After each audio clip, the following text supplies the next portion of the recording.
The Obamacare repeal and replace bill trending today. Koch brothers gearing up to spend their billions to block the bill, and lawmakers in the Freedom Caucus are opposed to the bill, except for one congressman who thinks that this bill could be salvaged. Texas Congressman Louis Gohmert, who's part of the Freedom Caucus, thinks there's a chance to make this bill a good one, and he made that known the way that he does. Here you go. All right, I'm glad we finally got a bill out. It's not 2,500 pages. It's a starting point. So as long as we're able to get amendments to the floor that will fix some huge problems with the bill that's now been filed, then we'll be okay. I think amidst the horse excrement, we can find a pony around here somewhere. And that's what we're going to be looking to have. I think we'll have a racehorse as long as we get a good amendments when we're done. Here to discuss political guru Barry Nussbaum. Barry, good to have you.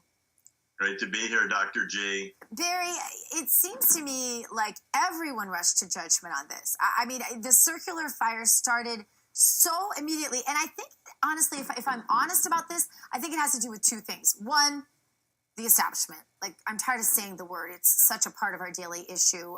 Whether it's Paul Ryan or Lindsey Graham or John McCain, it doesn't really matter. It's just one of them's criticizing all the time. But I think the other component here, and I actually saw this in some of my closest friends who have very broad platforms on television and radio. I saw some of them jumping to criticize, I think maybe, here's my theory, because they've been such fans of Trump's, that they begin to feel like there's no place they can criticize him. So they're looking for a place to pounce so they aren't branded sycophants, right? Do you see that at all? I think it's a little bit of that and a little bit of the fact that there was no way there can be a health care revision to Obamacare that's going to satisfy the right wing of the Republican Party. In other words, there are a number of people led by the Rand Paul types that wanted it just shut down and started from scratch. And any kind of bridge between the ACA under Obama and the new healthcare structure, such as it will be, is going to have to be significantly different for most of those people to be happy. But Barry, you make such an important point. If President Trump and the GOP had come out guns ablazing, full repeal, right? Full repeal, which would have made all conservatives who were already Trump's base anyway, completely happy, right? And would have engendered the fury. I mean, we think the feminazis were in the streets yesterday. Can you imagine the pitchforks and fires they would have set if we'd done a full repeal with no answer? All they would have been able to say is, blah, blah, blah, blah, blah, number of people are going to die because of this legislation. They had to move slowly. I think that's why Trump explained there are multiple facets to this, right? Well, there's another key point, and ironically, of all people to call attention to it, Nancy Pelosi did it, I think by accident, where she said that the Republicans had created an alternative to Obamacare in secret, and that the ACA, which is the original Obamacare, was the most transparent legislation of its kind in American history, which engendered such ridicule. I think she went to hide in the closet in her office after people pointed out that that was an abject lie. The Republicans are planning to vet this in public and have Republican and Democratic input on a big scale, committee by committee, and in open session. Remember her great logic on Christmas Eve? If you want to know what's in it, you have to vote for it. That's yes. How can we forget? You get to see it. Yeah, and I mean, that is exactly right. And the difference here, I mean, the level of transparency, even the stack size of the bill itself, and the fact that the Republicans are putting it out there and saying, hey, hack it up, amend it, do whatever you want to do. This is the place we're starting from, and we're interested in your input. There was none of that with the Democrats. They're like, here it is. Open your mouth, swallow, and screw you if you don't want it. Right? That's pretty much how it went down. Oh, yeah. And the part that's become so indefensible is that from an economic standpoint and a logistics standpoint, Dr. G, Obamacare is a massive failure.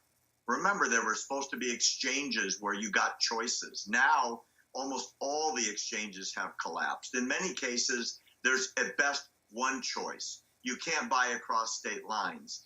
Premiums have gone up an elevator shaft at a dizzying rate. You couldn't keep your doctor. You were lied to about that. You couldn't go to the healthcare provider situation that you wanted to go to. You couldn't keep your insurance company. Premiums would go down. Almost every single promise that was made has collapsed because it's not a free market system. It's a managed care system in the pure socialistic sense of Western Europe, and that's why insurance costs so much there and healthcare costs so much, and it's such crap service. So very few people are defending Obamacare on the Democratic side. What they're doing is saying if anybody doesn't get covered, they're going to attack with machine guns. They really have nothing else to say that's credible in terms of an attack on the new system because A, it's not done.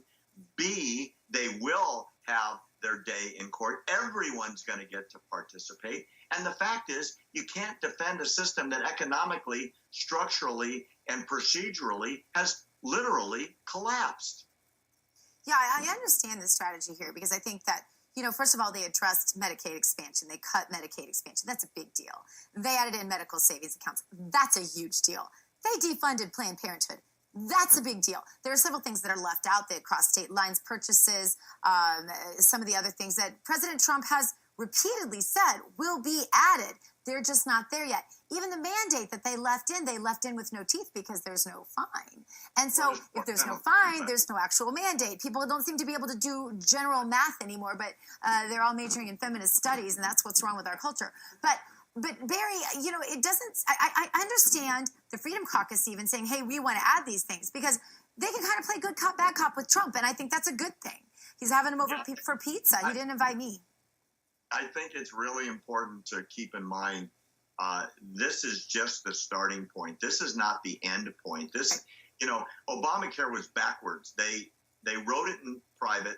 They put it together and printed it over Christmas. They crammed it down the throats. Not one single Republican voted for it because not one single Republican read it, let alone the Democrats. Right? All right, Barry, I got to interrupt you because it's almost the end and it's National Women's Day, and I want to wish your wife, your beautiful wife, a happy Women's Day, but I thought maybe you would stand up for us because of that.